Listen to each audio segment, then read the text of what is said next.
Câmara realiza audiência pública para debater poluição sonora no município. Funcionários do Poder Judiciário fazem protesto contra a lei de abuso à autoridade. E você vai ver também uma prática antiga. As plantas medicinais ainda são muito utilizadas para tratar doenças. O NJ de hoje começa agora.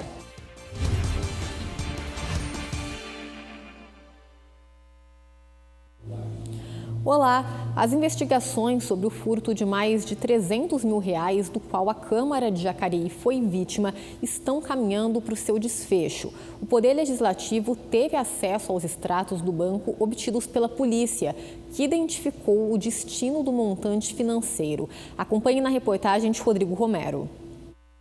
A Câmara Municipal de Jacareí teve acesso a 4 extratos bancários obtidos pela Polícia Civil, que identificou o destino dos R$317 mil da conta do Poder Legislativo, que foram furtados por meio de golpe de estelionatários em setembro de 2018. As informações do rastreamento dos valores desviados junto ao Banco Santander apontam que a quantia foi depositada em contas nos estados do Pará, Goiás e Distrito Federal. E essas contas foram descobertas após a quebra de sigilo bancário autorizada pela Justiça. Os investigadores vão acionar as polícias destas localidades e os donos dessas contas vão prestar depoimento sobre os depósitos. Para o delegado de Jacareí, o caso caminha para o fim.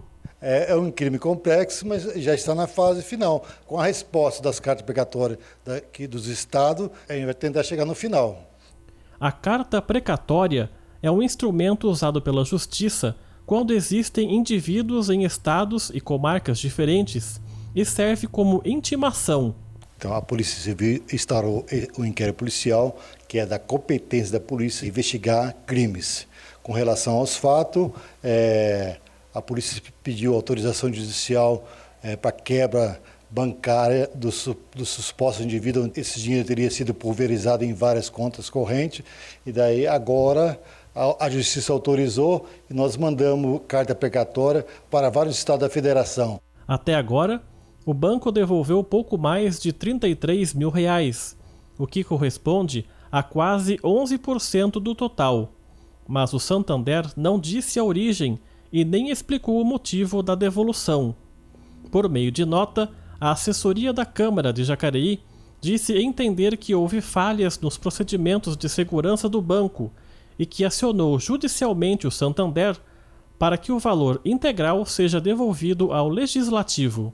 Trata-se de um crime e quem investiga é a Polícia Civil. A Câmara Municipal tem outra finalidade, outra função. A polícia cabe à investigação, levantar a autoria, a materialidade, é reunido no inquérito policial que, concluído, é encaminhado à Justiça. O papel da Câmara nesse sentido, em colaboração com a polícia, está sendo satisfatório? Todas as informações que foi necessária foi solicitada à Câmara e prontamente nos foi atendido. Tá aí. A Comissão de Meio Ambiente e Direitos dos Animais da Câmara promoveu uma audiência pública para debater poluição sonora, perturbação ao sossego e ao bem-estar público.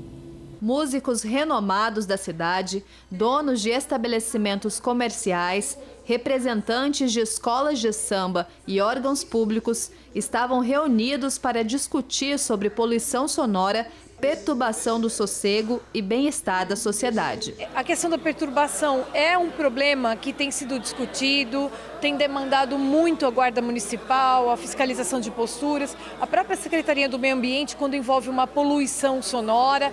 Portanto, a gente tem que discutir o assunto, né? A Comissão de Defesa do Meio Ambiente e Direitos dos Animais, responsável pela audiência pública, tinha como objetivo coletar informações para um projeto de lei ainda não protocolado.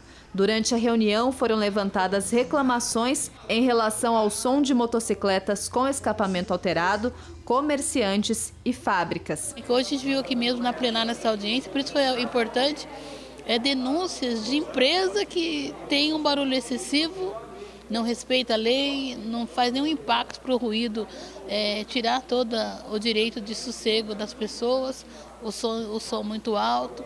E a gente vê que a gente precisa disciplinar. A preocupação dos donos de estabelecimentos que oferecem música ao vivo foi uma das questões mais comentadas. Jacareí hoje é um município de interesse turístico e a gente sabe que a música, a música nos bares traz muita gente de fora, aumenta a arrecadação de impostos, então a gente quer ser tratado como a gente de fato é, atrativo para a cidade, que gera receita para a cidade e que não traz problema. Os músicos presentes também contribuíram de forma importante. Eu acho que a gente precisa entender o lado humano que está por detrás da arte, sem educação, sem arte, a gente realmente não consegue muitas coisas. Eu acho que todo esse projeto, toda essa ideia está vindo para fomentar, para ajudar. Eu acho que precisamos sim unir forças. Já o presidente da Ordem dos Advogados de Jacareí se dispôs a ajudar na elaboração do projeto e destacou a relevância do bom senso. É difícil de combinar um samba, uma igreja, para quem é de outra religião, o barulho e toda essa conscientização. É uma seara muito difícil e que colocar a lei por si só não vai resolver. Os munícipes também falaram da necessidade de tolerância. E a comunidade ao redor desses lugares tem que entender, de certa forma, aquilo faz parte da cultura. O projeto ainda segue em análise e a comissão fará outras reuniões antes de levar a lei para a votação em plenário. Tá aí, a gente vai continuar de olho nessa história. E rejeitos tóxicos em meio à natureza na região norte de Jacareí preocupam moradores e ambientalistas há quase 20 anos. Confira na reportagem da nossa equipe. Uma montanha de rejeitos tóxicos em meio à natureza. Essa é a realidade encontrada no bairro do Parateí do Meio, na zona norte de Jacareí.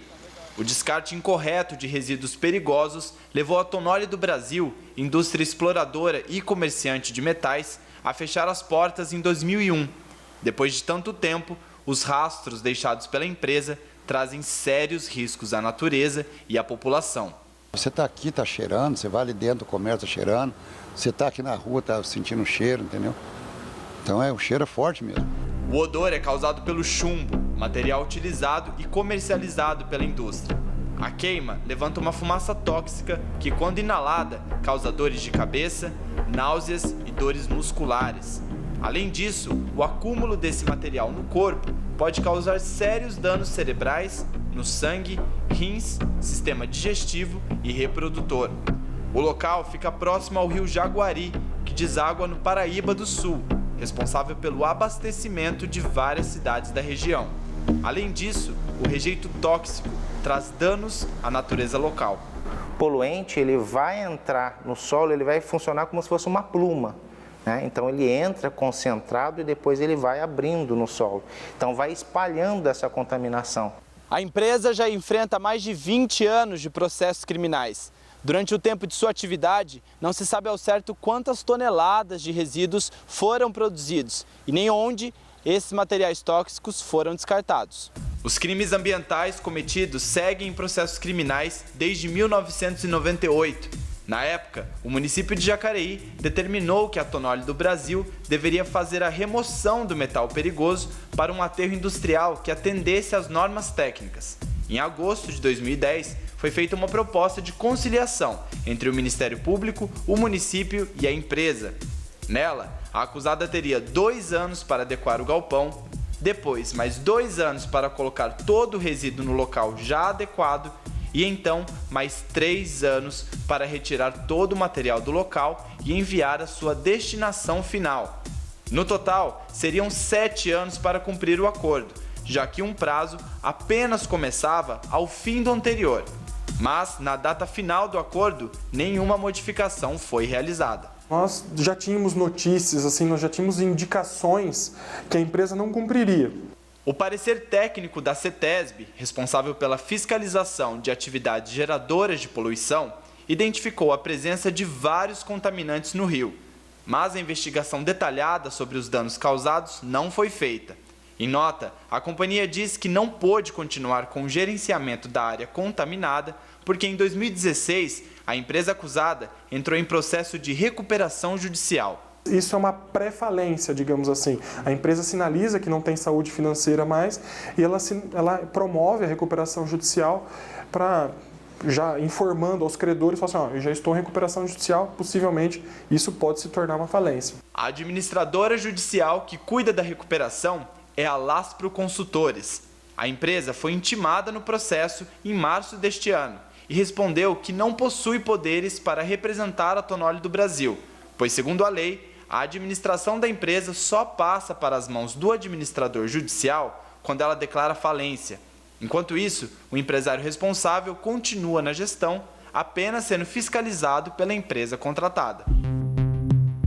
Nesta linha do tempo, podemos ver as fases do caso.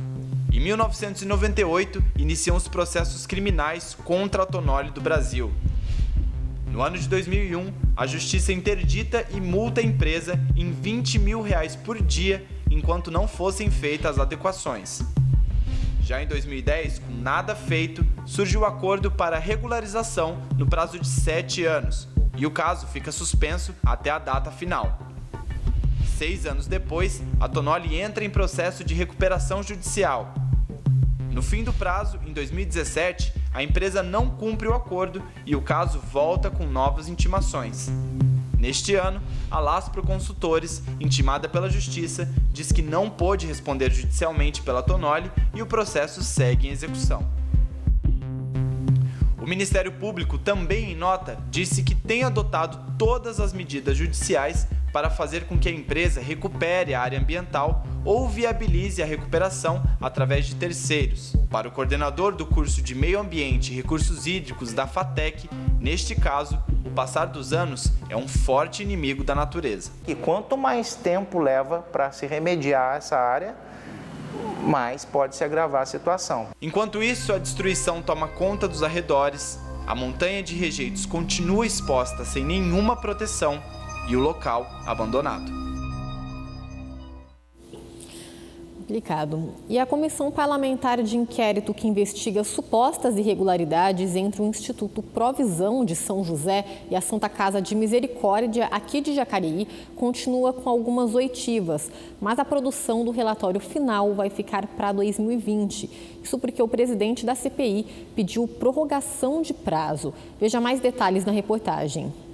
A Comissão Parlamentar de Inquérito, que investiga irregularidades em contrato entre a Provisão e a Santa Casa de Jacareí, terá mais 180 dias para o relatório final.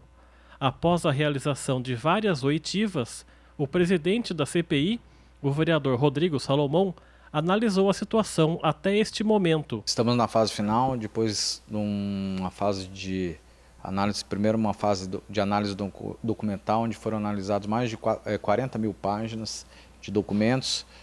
Estamos terminando a fase de oitivas. Mais uma vez, a ex-superintendente, a dona Meire, ela não compareceu a essa oitiva e agora nós vamos estudar as medidas legais, porque para essa comissão o depoimento dela é essencial. Meire Guilarducci foi superintendente do Provisão até 2018, quando foi instalada a CPI que apura possíveis crimes que teriam ocorrido entre 2014 e 2015, quando o prefeito de Jacareí era Hamilton Mota.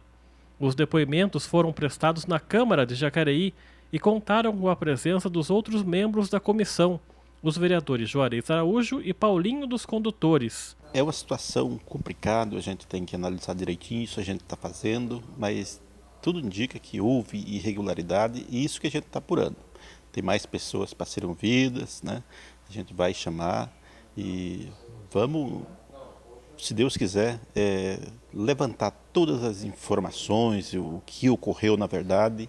E aí essa CPI apurando, tendo o desfecho da coisa, eu como relator, a gente sem dúvida enviaremos isso para o Ministério Público e aí eles que fazem o resto da investigação. Mas o nosso papel a gente está fazendo de ouvir os envolvidos e quem dever que pague, doa quem doer. Esse é o nosso trabalho. A gente está notando que tem alguns depoimentos que estão entrando em contradição, né, tanto do Conselho Gestor como dos secretários de saúde na época, né, e a importância que é, né, porque trata de saúde, né, e a gente vê que a Santa Casa hoje está na situação que está devido a esses maus contratos que foi feito no passado, né, então eu acho que é importante, o mais rápido possível, a gente resolver isso para dar uma resposta para a sociedade. Assim que o relatório da CPI for entregue, caberá ao Ministério Público tomar as providências devidas, complementar as investigações e, caso declare algumas pessoas culpadas, aplicar-lhes as penalidades. Por que o senhor resolveu pedir mais 180 dias para o relatório? Justamente por essa dificuldade da gente estar convocando a dona Meire, foi a terceira convocação que a gente mandou e ela não compareceu, e agora a gente vai estar estudando as medidas mais rígidas e legais para que ela venha prestar esse depoimento que é tão importante para essa CPI. E no próximo bloco, conheça a história de Zé Cupido. Não sai daí que a gente volta já.